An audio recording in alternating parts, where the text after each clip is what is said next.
This question comes from Anon Gray. Hope I'm saying that right. Actually, I don't give a shit if I am or not. Anyway, Mr. Gray asks if I would share my thoughts on the current state of the collapsing economy. Sure. I can sum up the collapsing economy in two easily pronounced words. Ronald Reagan. That's right, my fellow fiscal conservatives. If we gain something from this current economic storm, it is that we might finally separate ourselves from the myth of the gimp. While Nancy was changing Ron's diapers, the surrogates actually in charge of tax and war policy were off to the races, and in exact opposite directions. Reagan soared to popularity because he was a leader bold enough to tell us it was possible to cut taxes and win the Cold War all in 1 decade. Well, look around. 16 years after the Cold War was supposedly ended, and Russia is far stronger than at the fall of the Berlin Wall. Meanwhile, the supposed victors have taken the USSR's place as the world's most hated nation. Abroad, we wade through 2 murky and endless foreign wars, while at home, we teeter on the edge of a second Great Depression. Anyone who still thinks America has benefited in the long term from Reagan's policies should be bent over a table and given one for the Gipper. Mr. Reagan once said that a society which commits to long-term debt is doomed to decay morally, which must have been his goal, as his short-sighted policies dug a national chasm of debt so deep we may never see the light of day again.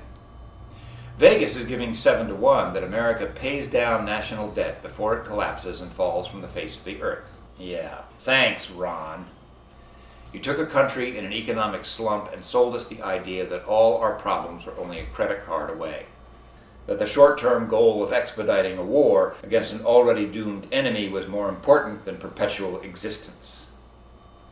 Fiscal conservatives grumble that Bush betrayed the Reagan legacy. No.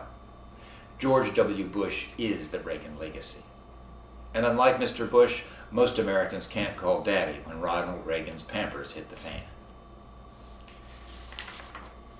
Our next question comes from Charlie Clark of Washington, D.C. Mr. Clark wants to know how I feel about the bailout. Well, I think it's great. And the fact that something like 95% of Americans hate the idea only proves how good it really is. Across the wide bandwidths of the internet, across the spectrums of left and right-wing talk radio, there spews an endless commentary about what the average American could do with their share of the $700 billion bailout dollars. The truth is, left to our own devices, we'd spend it on porn, NFL wagers, and last season's DVD set of One Tree Hill. 500,000 more rhinestone bracelets bought on QVC, another 1 million copies of Tuesdays with Maury for your loved one's Christmas stocking, and wouldn't that just be great for America? No.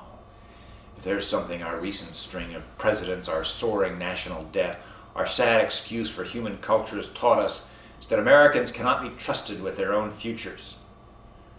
If I had in my possession $700 billion the day after the stock market took the largest nosedive ever, you know what I would do? Buy stock. That's right, oh my God, I'd actually save it. But God forbid Americans be in something together. Ronald Reagan taught us better than that. Fuck our economy, our educational system, infrastructure. The only thing a real American should unite with other real Americans behind is war. Against Russians, if you can find any. But here are some concrete things I would write into the bailout/rescue bill. The investments which the federal government is to purchase must be held for at least 10 years. And the entire time, it must be lorded over the rich and powerful like a Major League Baseball franchise, to be yanked from town at the slightest whim. Only after the market recovers will the holdings be liquidated, and at what will be a considerable profit, all of which will go straight into public education. Laptops for every half American.